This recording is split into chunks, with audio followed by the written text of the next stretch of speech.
ஆக்சுவலா இந்த அகாடமிக்கு நான் இப்ப வந்து 3 months ஆகுது. சோ கிளாஸஸ் எல்லாமே வந்து பாத்தீங்கன்னா தியரி அண்ட் பிராக்டிகல் வந்து ரொம்பவுமே நீட்டா போகும். ப்ரீவியஸ் வீடியோஸ் பாத்தீங்கன்னா எங்கேயுமே வந்து ஹேர் கட்டுக்கு தனியா டம்மி அந்த மாதிரி எல்லாம் போட்டு சொல்லி கொடுக்குற மாதிரி இங்க நம்ம கன்னியாகுமரி டிஸ்ட்ரிக்ட்ல இல்ல. பட் இங்க வந்து பாத்தீங்கன்னா நமக்கு தனியா ஒரு டம்மி கொடுத்துருப்பாங்க. சோ அவங்க நம்ம ஒரிஜினல் ஹேர்ல மேம் சொல்லி கொடுப்பாங்க எப்படி கட் பண்றதுன்னு. அதுக்கப்புறமா நம்ம வந்து நம்மளோட டம்மில அந்த ஹேர் கட் பண்ணி காமிக்கும் போது அதுல என்ன டவுட் வந்தாலும் நம்ம வந்து கிளியர் பண்ணிக்கலாம்.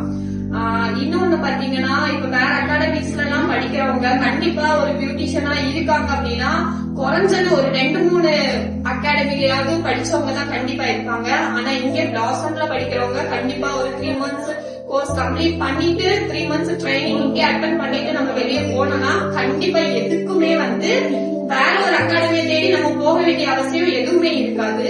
இன்னொன்னு என்னன்னா நம்ம வந்து புதுசா ஏதாச்சும் அப்டேட்ஸ் வருது அப்படின்னா அதுவுமே நம்ம இங்க வந்து கத்துக்கலாம். ஏன்னா மேம் வந்து புது புது அப்டேட்ஸ் என்ன வந்தாலுமே அவங்க கத்துக்கிட்டு அதை நமக்கு சொல்லி தருவாங்க. இன்னும் எனி டைம் என்ன டவுட்டுக்கு கால் பண்ணா கூட அதை திரும்ப திரும்ப எத்தனை வாட்டி கேட்டா கூட அவங்க அதுக்கு வந்து எந்த ஒரு சலிப்புமே இல்லாம அதுக்கு வந்து கிளியரா நமக்கு வந்து ஆன்சர் கொடுப்பாங்க. நோட்ஸ் அதே மாதிரி எந்த பார்லர்லயுமே உங்களுக்கு டீடைலா நோட்ஸ் கொடுக்க மாட்டாங்க. ஏன் அப்படின்னா நீங்க அடுத்தது அந்த நோட்ஸ் வச்சு ஒருவேளை நீங்க கிளாஸஸ் எடுக்க ஸ்டார்ட் பண்ணிடுவீங்களோ அப்படின்னு ஒரு தாட் அந்த மென்டாலிட்டி இருக்கும். கண்டிப்பா கிளியர் நோட்ஸ் எங்கேயுமே கொடுக்க மாட்டாங்க. அது எங்க அப்படி இல்ல. மேம் சொல்லி கொடுக்கறது என்னன்னா நீங்க படிக்கிறது இல்லாம பார்லர் வைக்கிறது இல்லாம கண்டிப்பா நீங்களும் கிளாஸஸ் எடுக்கணும் அப்படின்னு சொல்லிதான் ஒவ்வொரு நோட்ஸுமே டீடைலா கொடுப்பாங்க.